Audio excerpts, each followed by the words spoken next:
Nakumbuka siku moja nilienda kutoka Imara, mtoto mmoja kidogo akanitazama sana, nikamwita akaja, nikamwambia na swali la kuniuliza, akasema ndio. Nikamwambia swali yangu, akaniambia huyu Yesu, lazima Yesu. Nikamwambia salamu ya Yesu. Salama ni nini? Ananiambia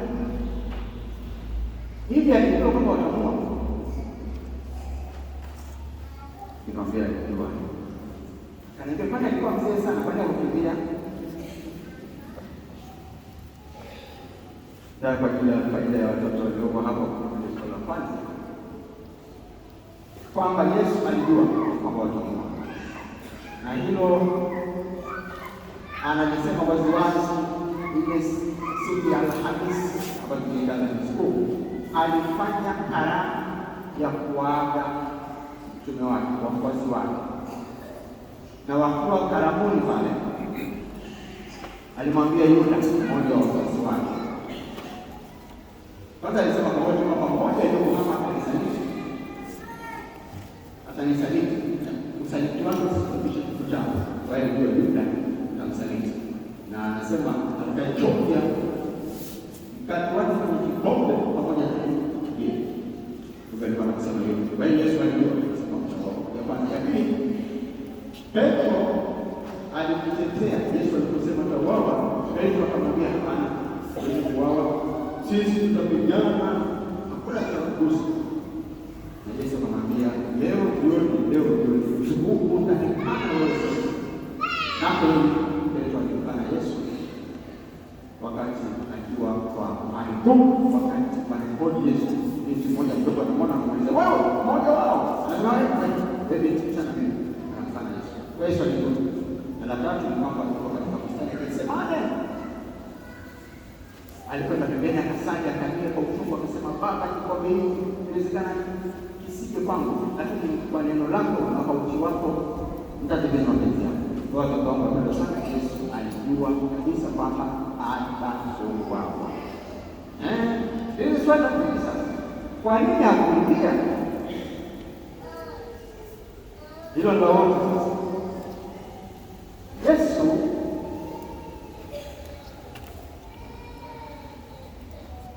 katika umungu wao, yeye Baba, yeye na Roho Mtakatifu, nafsi tatu Mungu mmoja, wanafuata logic, wametengeneza vichwa vyetu na akili zetu kufuata mtiririko maalum wa kufikiri na kutenda, na wao ni utaratibu, hawapendi kuvunja huo utaratibu wa kufikiri na kutenda. Nataka kusema nini? Katika maisha ya kawaida, mtu anayefanya vizuri au mwenye wajibu mkubwa zaidi kuliko wengine anapewa pia cha ziada kuliko wengine. Mfano, kama kuna kiwanda, kuna meneja wa kiwanda na kuna wafanyakazi wa kiwanda, yule meneja anapata mshahara mkubwa zaidi kidogo kuliko mfanyakazi wa kawaida. Kwa nini? Sababu anachofanya ni kikubwa zaidi. Hivyo hivyo, na inapokuja suala la adhabu, kama wezi wawili wanawekwa mbele yetu, mmoja kaiba kuku na mwingine kamuua mtu, wote wanapata adhabu moja? Nauliza nini? Wanapata aliyeiba kuku na aliyeua mtu adhabu inakuwa moja? Hapana, kila mmoja anakuwa adhabu kutokana na kosa lake, si ndio? Sasa ndicho kinachofanyika kwa Yesu. Mwanadamu wa kwanza, wazazi wetu Adamu na Hawa, walifanya kosa kubwa sana, kosa la kumkataa Mungu. Sasa hilo kosa lilikuwa zito na lilitakiwa adhabu yake iwe kubwa vile, ili mahusiano yaweze kurudi. Kwa hiyo Mwenyezi Mungu akaona hata amtume mwanadamu wa namna gani, apewe adhabu ya namna gani, haitaweza kusahihisha lile kosa, sababu ni kubwa mno, linamhusisha Mungu. Ndio maana anaamua Bwana wetu Yesu Kristo, nafsi ya pili ambaye ni Mungu na mwanadamu, aje atoe fidia na hilo kosa kwa uzito mkubwa kama kosa lilivyo kubwa. Ndio maana Mwenyezi anakubali mtoto wake afe msalabani, na kwa mateso, kifo na ufufuko wake fidia kamili ifanyike na sisi wanadamu tupate wokovu. Kwa hiyo ilikuwa ni swala la ukubwa wa kosa, linahitaji adhabu inayostahili, na ambaye angeweza kufanya ni Yesu tu kwa njia hiyo ya mateso. Na tumeelewana kwa nini Yesu anakuja anakufa kwa ajili ya wokovu wa wanadamu. Muhimu sana. Sasa baada ya kuwa Yesu kwamba tumesikia mahakama iendelea, na mzuri tunasikia hata watu ambao Yesu aliwaamini sana wakigeuka. Umesikia yule ambaye Yesu alimpenda kiasi kwamba alimfanya awe mtangazina ili Yesu alikuwa anataka kuhubiri wako kwa maswali akawa anamchukua Mungu awe mshirika anashika zile sadaka sababu alipenda kwa hiyo. Lakini ule wakati ulipokuja kwa Yesu kusulubiwa, hata kabla hajaanza kujua Yuda anasaliti, anataka kumtoa kwa wazee, anataka anaishi na hilo lilikuwa Yesu sana.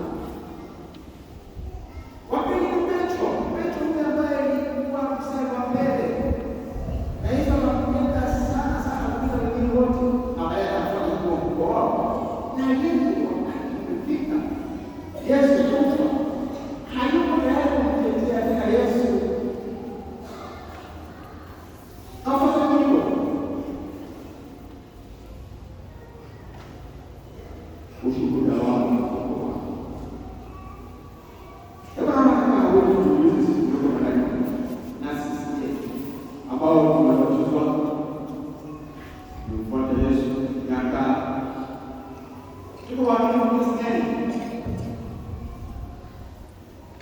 tuko waaminifu kiasi gani kwa Yesu atuache Yesu. Najua tunafanya kazi nyingine sisi. Nikiuliza kwa mfano, wangapi tuna misalaba nyumbani kwetu? Yesu alikuwa kwa misalaba. Na ndio baada ya asante sana kwa kwa lakini tunaogopa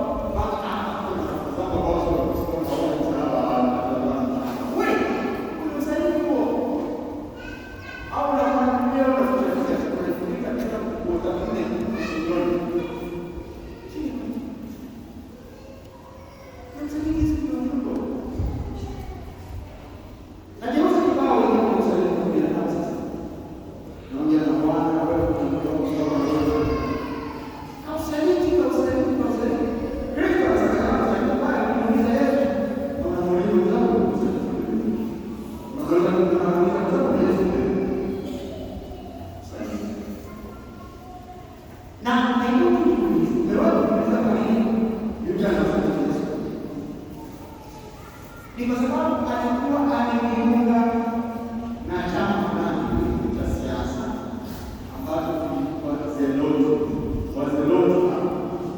Hapo walikuwa na msimamo mkali kuliko siasa, na wao walikuwa wanasema kwamba wao tunapotaka ni kuongoza kuliko kuongoza kushika mapanga kwa kundi ya wale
na Yesu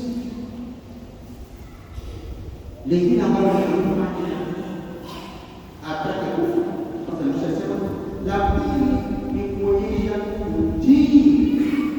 Tunatakiwa tuwe watii kwa Mwenyezi. Nabii yake ni ile somo kusikilizana Paulo anakuwa vipi? Anamwambia tazameni Yesu alikuwa na wao mfano mbinguni, anachuka ananyekesha kenosis kushusha kabisa au ndio afanana na sisi wanadamu, kuonyesha utii wake kwa Baba. Kenosis kushusha hapo hiyo Nabii Isaya alikuwa ametumwa na Mungu kwenda kuongea na wana wa Israeli ambao walikuwa utumwani. Kule utumwani walikuwa wamesanywa na Mungu wasaidie watoto wakaona kama Mungu wao.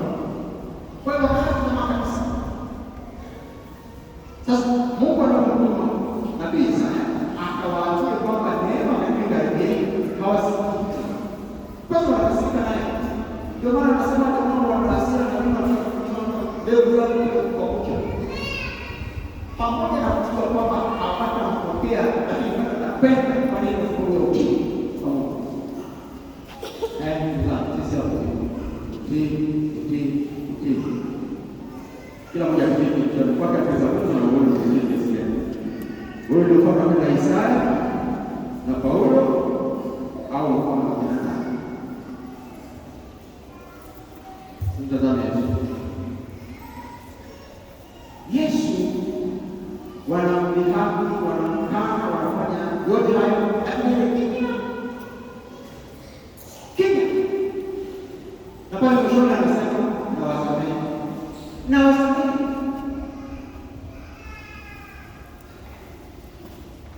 na wasamehe. Hilo la kusamehe nadhani nimeshauriwa mara nyingi sana. Mara nyingi nimeuriwa. Sasa kama ndio kusamehe wale ambao wanakosa na hali wewe hapo. Kwa nini? Kwa nini msamehe? Hebu kutoka kusema. Bili ya madawa asema amesema bwana nikasamehe nao msamehe. Kama baada ya msamehe, kwa msamehe. Jirani yako kama msamehe, inafaa. Msamehe. Tumalize. Kwa ya mwelewa kuendelea vizuri. Suluhishe.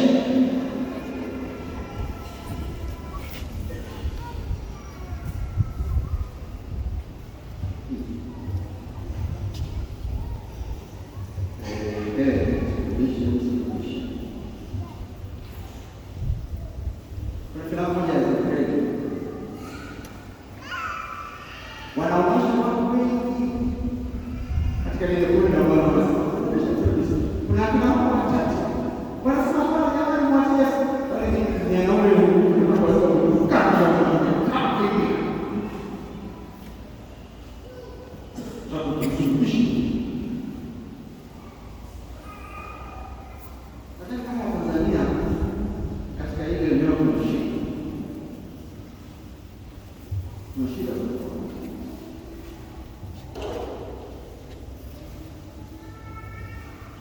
Kwamba kundi la watu wachache wanaweza kumwona mtu kufanya kosa au amekuhukumiwa kufanya kosa, wakaamua kumwadhibu na hata kuweza kumua, na kama jamii kuna kama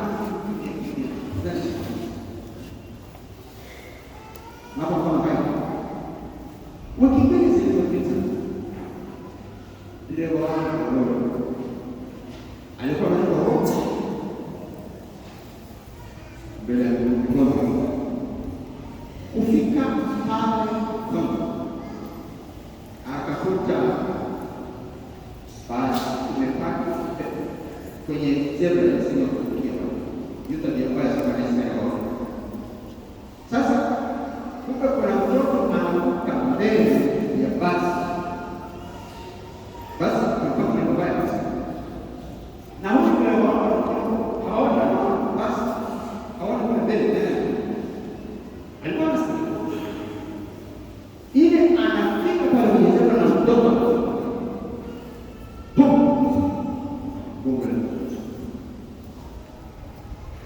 kwa Bwana akaona mwisho nione na kusaidia vipi akashuka.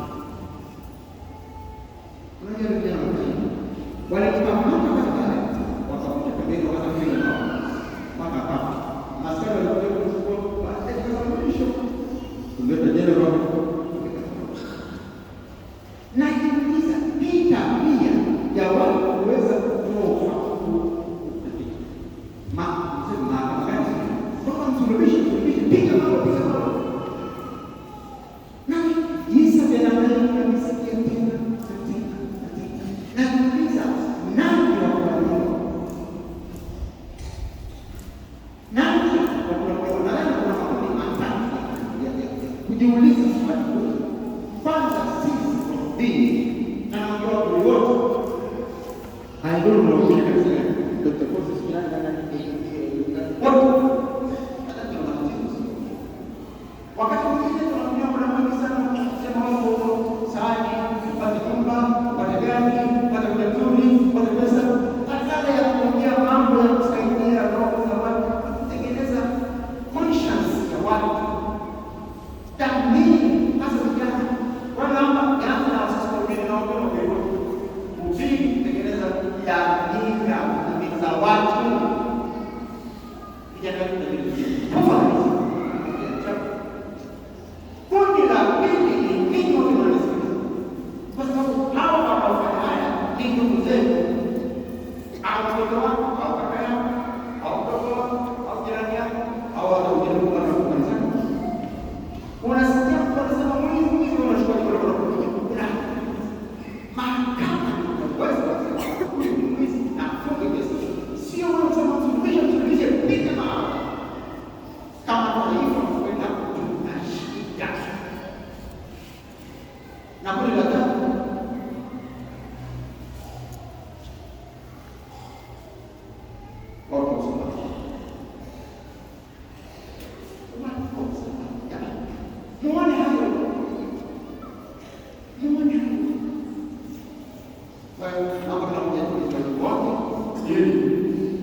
baada ya kufundisha iwe mwema kwa Yesu Kristo.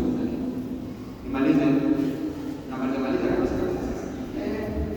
Bali tunajua ukue ndio wengine mtaenda kuungana sana. Mtaanza kujaza sharo ni moja ya mambo ambayo ni muhimu sana kwa ndio tunataka kuweka kwa Yesu. Sawa?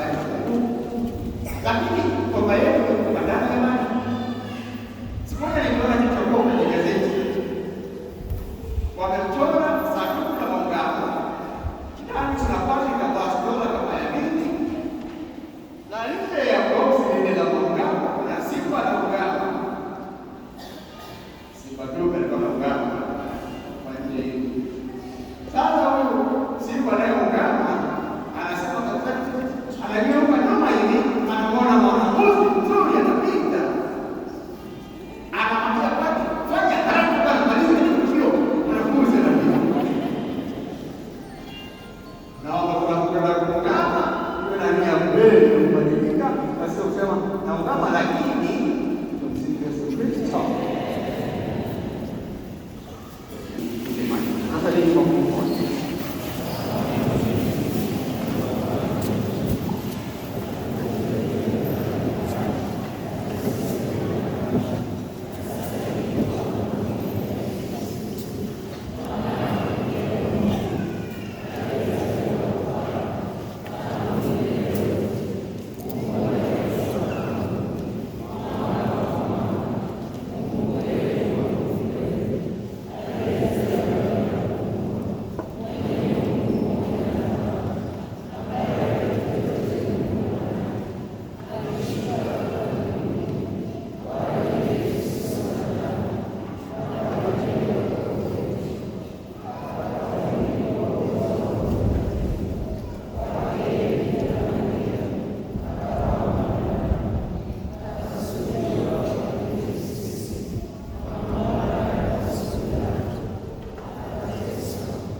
Watu wa Yerusalemu walimkaribisha Yesu kwa shangwe kama Masiha, yaani mkombozi, lakini waliogopa kumtetea katika baraza lao. Tunabadilisha mabadiliko matatu kupelekea Mungu wangu.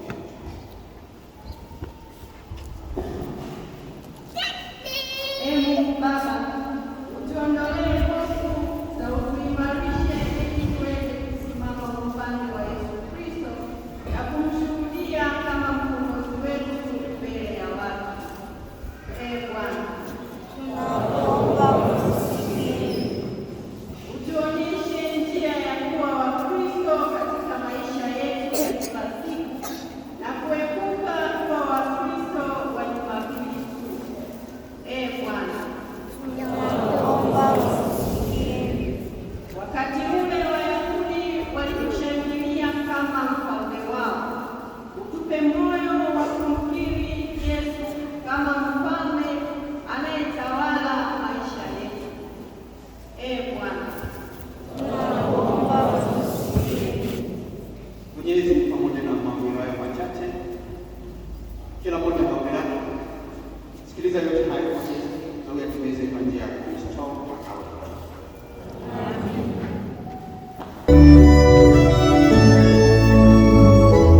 alikuwa kombe na alikaribu na hawapo watu wake akisema, twaeni mnywe wangu, hiki ndicho kikombe cha damu yangu, damu ya agano jipya itakayomwagika kwa ajili yenu na kwa ajili ya wengi kwa maondoleo ya dhambi. Fanyeni hivi kwa ukumbusho wangu.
Yeye afanye sisi tuwapao sadaka kamilifu ya milele, ili tuweze kupata wingi pamoja na wateule wao, kwanza kabisa pamoja na Bikira Maria mwenye wa Mungu na Mtakatifu Yosefu mume wake Bikira, na mitume wako wenye heri na mashahidi wako wakuu, Mtakatifu Jema Galgani, Mtakatifu Paulo wa Msalaba na watakatifu wote ambao tunategemea kupata daima msaada wa maombezi yao mbele zako.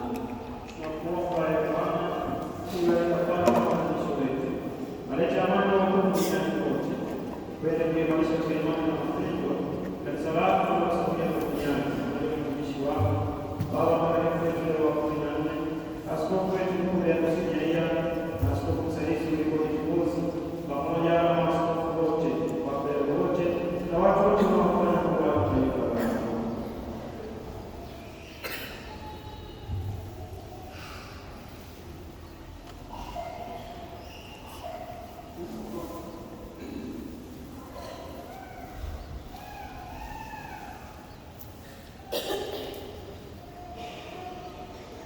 Tusikilize kwa Mungu.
Mwana